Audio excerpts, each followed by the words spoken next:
There has been some incredible titles in the Call of Duty franchise over the years, and some of which considered to be some of the best shooter games ever released. There are others, however, which only some of the COD community enjoy, but these titles generally are underrated despite all they have to offer. And if you ask me, they are generally quite entertaining games if they are given the chance. So, here is my list of the top 5 underrated COD titles.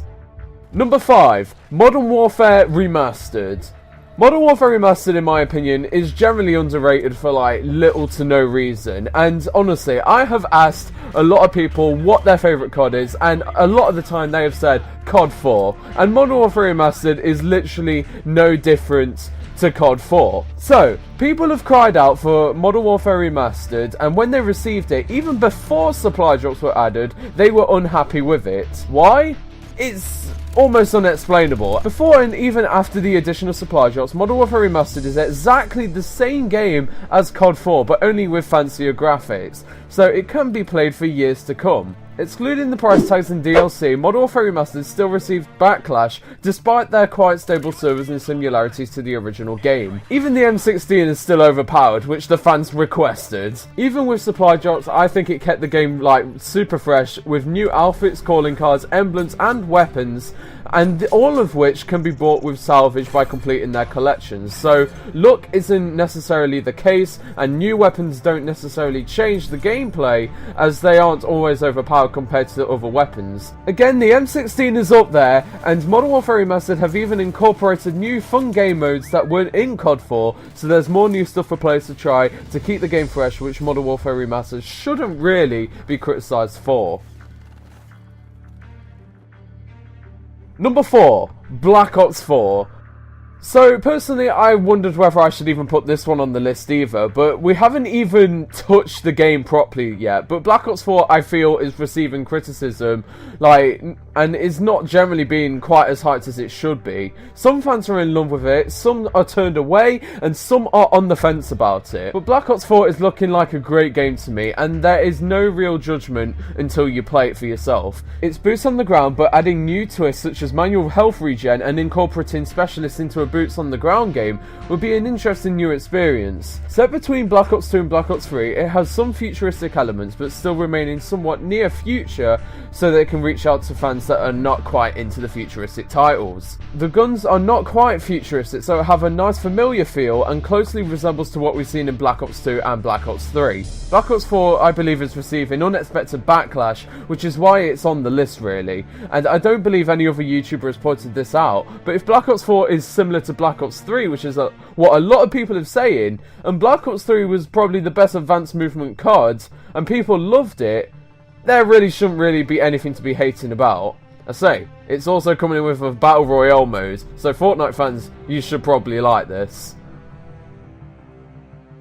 Number 3, Infinite Warfare. Okay, so bear with me on this one. I think the main reason why Infinite Warfare was an unpopular COD would be because of fans disliking futuristic combat and wanted boots on the ground. Fans didn't want a third year of advanced movement and clearly voiced their opinion after their 2 million dislikes on the Infinite Warfare trailer. But was Infinite Warfare really all that bad? Here are my thoughts. Firstly, Infinite Warfare toned down the advanced movement to a point where it's less effective to use than in Advanced Warfare and Black Ops 3, if you haven't noticed. And with that in mind, Infinite Warfare tried to have a balance between some boots on the ground with bits of advanced movement on the walls and elevated areas on each map. They also had some fancy weapons to fit anyone's playstyle, and were not necessarily locked behind supply drops. Infinite Warfare is actually known for actually having the fairest system in terms of microtransactions, and its in-game currency of salvage can be used to purchase the exact weapon you want, and does not even require collection items to acquire it. The game also had some fancy kill shoots which are also customizable, with different variants allowing extra abilities and specialists, which were also a thing on there and were pretty fun to use. Infinite Warfare should really be recognised for the stunning looking maps as well, which I think people take for granted. So why did people not like it? After 3 consecutive advanced movement titles, I think the community had a big impact on the impression of Infinite Warfare, even without really playing it. Because of its backlash, fans didn't really seem to share much interest in the title, and the futuristic setting just wasn't appealing to anyone, especially with the weapons and equipment being too advanced and possibly in some cases overpowered. But fans like me dismiss this and enjoy it for what it is, especially if you can get a quad biospy like this. Friendly advanced UAV. Friendly warrior providing close air support.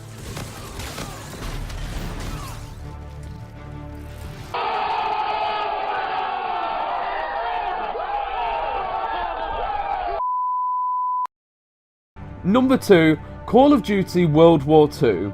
Everyone cried out for a World War II COD title after all the futuristic COD titles, and what did Activision deliver? Call of Duty World War II. World War II did a pretty good job at giving World War II a Call of Duty twist, implementing real maps, guns, kill streaks, and even more into the game. The mechanics could work quite nicely with only odd few downsides, such as its horrific launch. Sledgehammer worked really hard and have actually resolved quite a lot of these issues. They've generally nailed really good graphics, and it generally looks really gritty, which is really what I wanted from World War II. And World War II had also incorporated a new massive game mode, which I really enjoyed, known as the War Game mode, allowing players to experience battles such as D-Day for themselves, which personally I think is quite underrated and fun if you want to experience World War II just like the real thing. You'd be surprised how easy it is to get to the Germans' bases, despite their camping the whole time. Overall, the mechanics, gameplay, time to kill, you name it, World War II was a great title in my book. The limitations of customization at first with divisions is a big part of what people didn't like about World War II. Though it's been fixed now, and divisions work as additional perks to your soldier, and there are generally some really helpful perks to go alongside your one basic training, and this generally kind of helps balance things out in terms of how many perks you can have, and that includes stuff such as Expeditionary, where you could have Scavenger and stuff like that, and you can throw equipment further. Airborne, where you have faster mobility and climbing over obstacles. The Resistance Division, which practically gave you a Scrambler perk, and so on and so forth.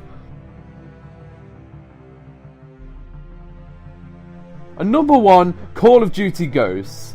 So it's pretty safe to say Infinity Ward have made some incredible modern shooter titles over the years, with arguably their first 2 or maybe even all 3 of their Modern Warfare titles that could easily place in the top 3 Call of Duty games of all time. But why was Ghosts any different? It was a Modern Warfare style game, also bringing back similar kill streaks but giving them a really nice fancy twist. Or even additional versions such as 3 versions of the Juggernaut in the game. You had your Juggernaut Recon with his fancy riot shield, a returning streak from Modern Warfare 3, with the mini touch of a mini radar on the riot shield, which I think is needed to make the streak that extra bit rewarding and worth using. A Juggernaut that's a complete maniac, running around with just a knife, but also still having Juggernaut armor and has the mobility which is faster than your average player, that even has mobility perks. This was a fun touch to Ghosts. And a freaking psychopath Juggernaut with a freaking minigun. Yeah, he's actually just called Juggernaut, but I just had to emphasize how badass he is and how rewarding the kill streak is if you earn it.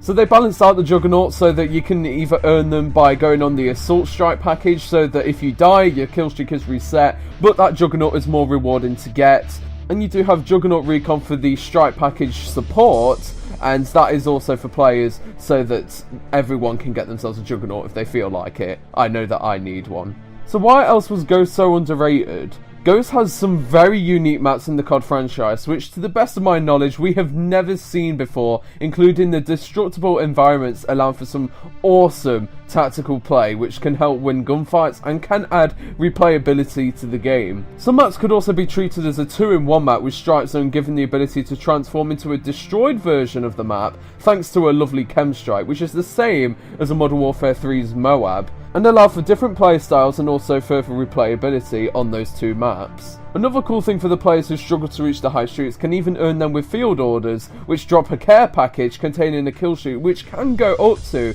a chem strike, and typically a lot of the time the first field orders of the match that is received can end up being a chem strike a lot of the time. So even noobs such as myself could get the top streaks and even get the most out of it. Things that were a turn-off to players for this game would be the time to kill, which was very frustrating to some people, and also the map sizes, which slow down gameplay speed dramatically.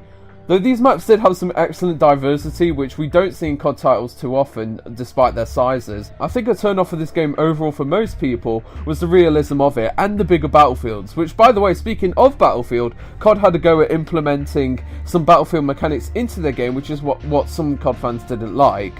Probably why you can only be a Battlefield or a COD fan. You can't be both. To be fair, all of these COD titles generally had some really cool unique aspects, which I think like the more popular COD titles didn't necessarily have. But generally, I love Call of Duty, like, no matter what title it is. I even enjoy Infinite Warfare. I enjoy every COD title that has been on this list, for that matter. And I'm looking forward to Black Ops 4, even though it isn't quite out yet. But personally, I think people should really be looking forward to it, as Treyarch are trying out some really cool new things there, and I can't wait to see what they do. So, yeah, but I really hope you guys enjoyed this list. Let me know what you guys think in the comment section below. But otherwise, guys, that's going to be about it then. And let me know what your top 5 underrated COD titles are, and that's gonna be about it then. So hope you enjoyed this video and stuff, and I'll see you guys later on. Stay cool, guys. Peace and subscribe. See you guys. Just a million times, breaking it off with the feeling on I sail. She's cold as December.